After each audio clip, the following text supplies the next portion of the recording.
Assalamualaikum warahmatullahi wabarakatuh. Alhamdulillahi rabbil alamin. Wassalatu wassalamu ala asrafil mursalin Sayyidina Muhammad wa ala alihi wa sahbihi ajma'in. Amma ba'du. Dulur-dulur seiman, selanjutnya terjemahan dari ayat 278 surat Al-Baqarah yang artinya, hai orang-orang yang beriman, bertakwalah kepada Allah dan tinggalkanlah sisa riba yang belum dipungut jika kamu orang-orang yang beriman. Berikutnya adalah terjemahan dari ayat 279 dari surat Al-Baqarah yang artinya, maka jika kamu tidak mengerjakan atau maksudnya tidak meninggalkan sisa riba, maka ketahuilah bahwa Allah dan Rasul-Nya akan memerangimu. Dan jika kamu bertaubat dari pengambilan riba, maka bagimu pokok hartamu, kamu tidak menganiaya dan tidak pula dianiaya.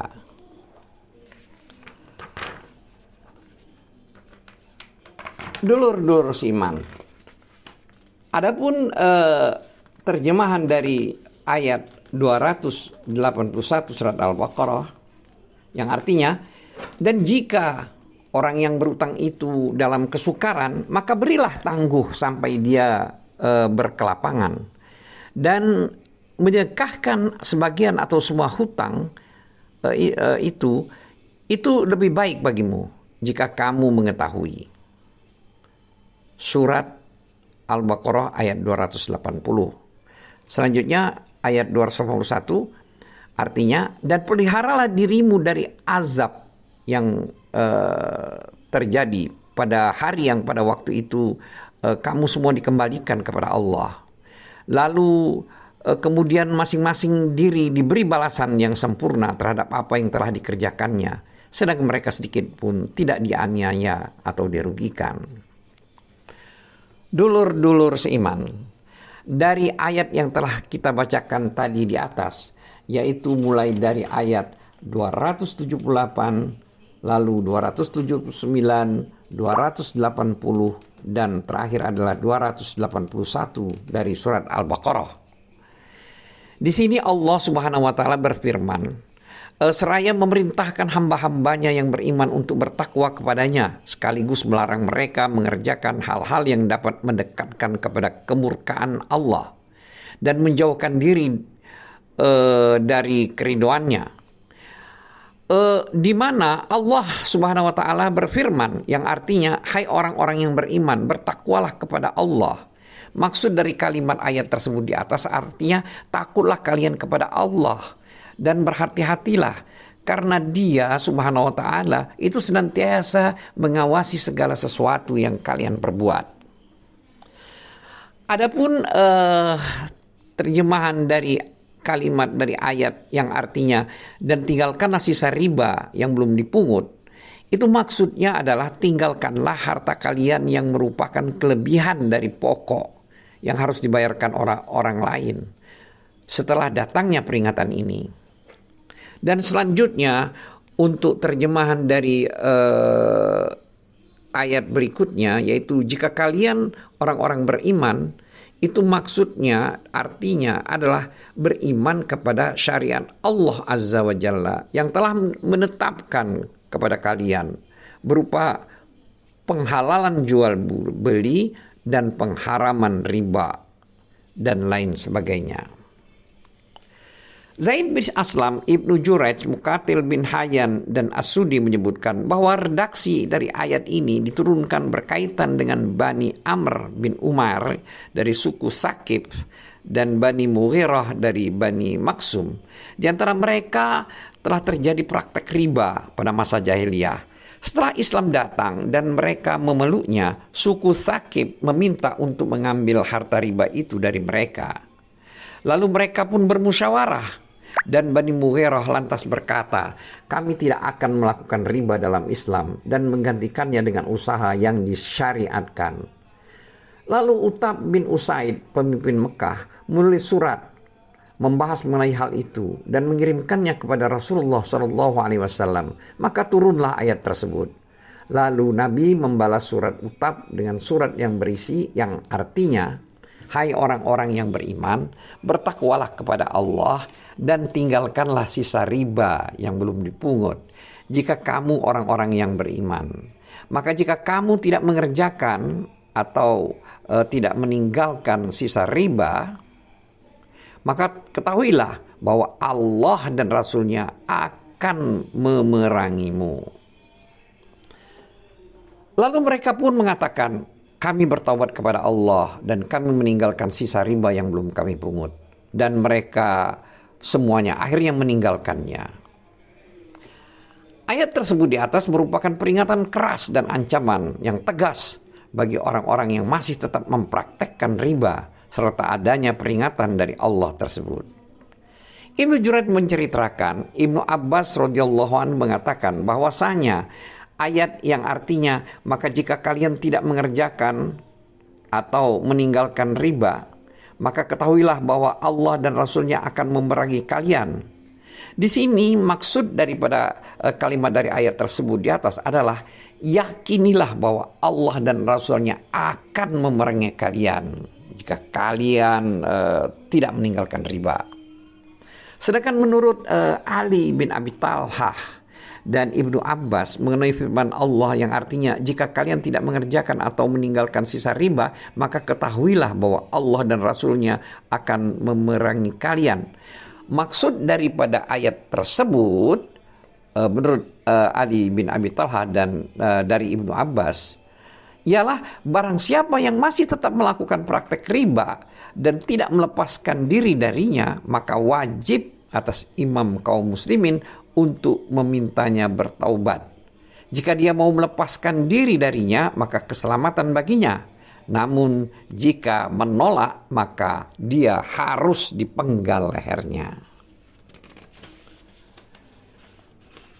Dulur-dulur iman, kemudian firman Allah yang artinya, dan jika kalian bertaubat dari mengambil riba, maka bagi kalian pokok harta kalian, kalian tidak menganiaya dan tidak pula dianiaya. Maksud dari ayat tersebut di atas adalah, kalian tidak berbuat zalim dengan mengambil pokok harta itu dan tidak pula dianiaya. Maksudnya karena pokok harta kalian dikembalikan tanpa tambahan atau pengurangan, yaitu memperoleh kembali pokok daripada harta yang dipinjamkan. Ibnu Mardawai menukilkan, Imam Asy-Syafi'i memberitahu kami dari Sulaiman bin Amr dari ayahnya. Dia menceritakan, aku pernah mendengar Rasulullah SAW bersabda, yang artinya, ketahuilah, sesungguhnya setiap riba dari riba jahiliyah itu sudah dihapuskan. Maka bagikan kalian pokok harta modal kalian. Kalian tidak menganiaya dan tidak pula dianiaya. Selanjutnya, firman Allah yang artinya, dan jika orang yang berutang itu dalam kesukaran, maka berilah tangguh sampai dia berkelapangan, dan menyedekahkan sebagian atau semua hutang, itu lebih baik bagi kalian jika kalian mengetahui. Di sini Allah memerintahkan agar bersabar jika orang yang meminjam atau uang tersebut dalam kesulitan untuk membayar hutangnya, yang tidak memperoleh apa yang dapat digunakan untuk membayar. Oleh sebab itu Allah berfirman yang artinya, jika orang yang berhutang itu dalam kesukaran, maka berilah tangguh sampai dia lapang atau berkelapangan. Tidak terjadi, tidak seperti terjadi dalam kalangan orang-orang jahiliyah, di mana bila salah seorang di antara mereka mengatakan kepada peminjam, jika sudah jatuh tempo, dibayar atau ditambah dengan bunganya. Selanjutnya Allah menganjurkan untuk menghapuskannya saja, dan dia menyediakan kebaikan atau pahala yang berlimpah atas hal tersebut. Maka Allah pun berfirman yang artinya, dan menyedekahkan sebagian atau semua hutang itu lebih baik bagi kalian jika kalian mengetahui. Artinya daripada ayat tersebut adalah hendaklah kalian meninggalkan pokok harta modal secara keseluruhan dan membebaskannya dari si peminjam. Dan mengenai hal tersebut telah banyak hadis yang dinukilkan melalui beberapa jalur yang berbeda dari Nabi Shallallahu Alaihi Wasallam. Imam Ahmad menukil dari Muhammad bin Ka'ab al-Quraizi yang artinya bahwasanya Abu Qatadah pernah mempunyai piutang kepada seseorang, lalu dia mendatanginya untuk menagihnya, namun orang itu bersembunyi darinya. Pada suatu hari dia datang kembali, kemudian keluar seorang anak, lalu Abu Qatadah bertanya kepada anak tersebut mengenai keberadaan orang itu, dan si anak itu menjawab, "Ya, dia berada di rumah." Maka Abu Qatadah pun memanggilnya seraya berucap, "Hai fulan, keluarlah. Aku tahu bahwa engkau berada di dalamnya." Maka orang itu pun keluar menemuinya. Dan Abu Qatadah bertanya, "Apa yang menyebabkan engkau bersembunyi dariku?" Orang itu menjawab, "Sesungguhnya aku benar-benar dalam kesulitan dan aku tidak mempunyai sesuatu apapun." "Ya Allah, apakah engkau benar-benar dalam kesulitan?" tanya Abu Qatadah. "Iya," jawabnya. Maka Abu Qatadah pun menangis lalu menceritakan, "Aku pernah mendengar Rasulullah SAW bersabda, barang siapa memberi kelonggaran kepada pengutang atau menghapuskannya, maka dia berada dalam naungan arash pada hari kiamat kelak." Hadis riwayat Muslim. Ada juga hadis lain yang diriwayatkan oleh Hafiz Abu Ya'la al-Mushidi dari Huzaifah bin al-Yaman. Dia menceritakan bahwa Nabi SAW pernah bersabda, yang artinya Allah mendatangkan salah seorang hambanya pada hari kiamat. Dia bertanya, "Apa yang telah engkau kerjakan di dunia ini untukku?" Dia menjawab, "Aku tidak mengerjakan sesuatu apapun untukmu, ya Robku, meski hanya sebesar biji atom di dunia yang dengannya aku berharap kepadamu." Dia ucapkan hal itu 3 kali.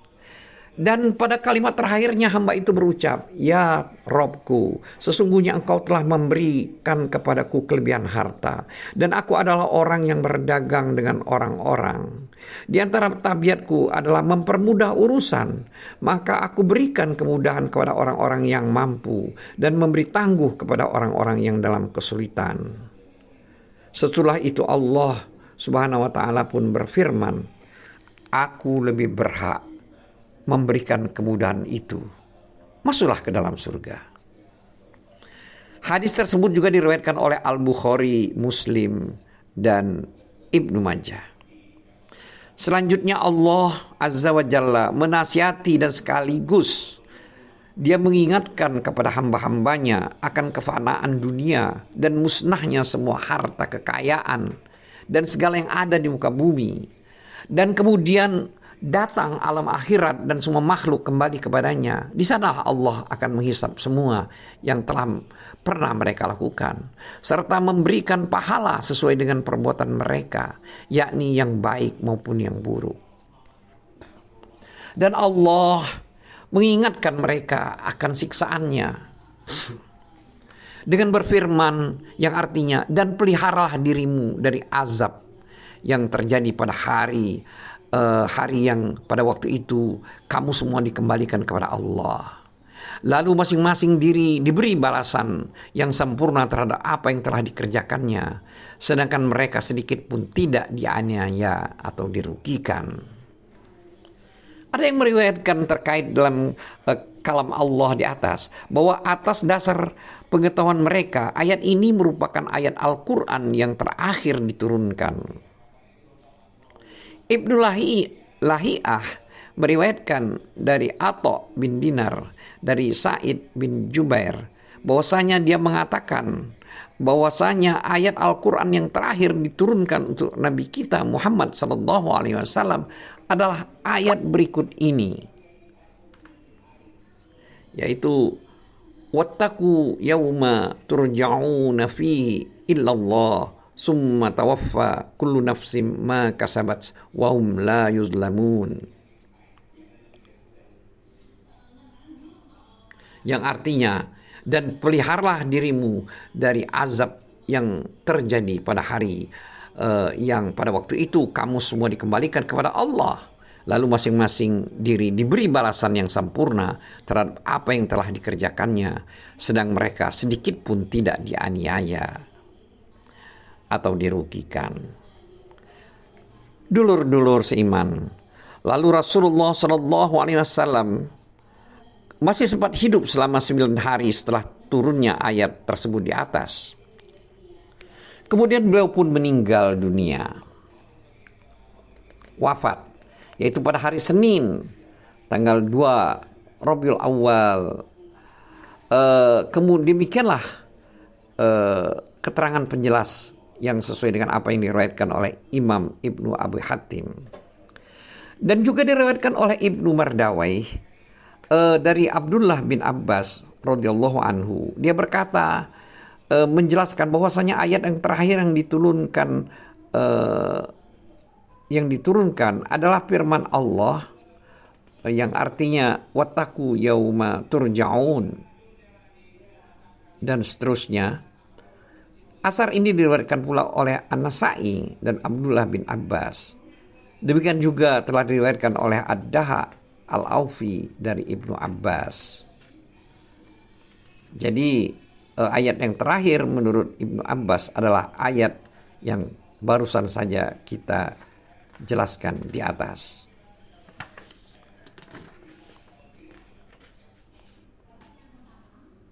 Wallahu a'lam bissawab. Wabillahi taufiq wal hidayah. Wassalamualaikum warahmatullahi wabarakatuh.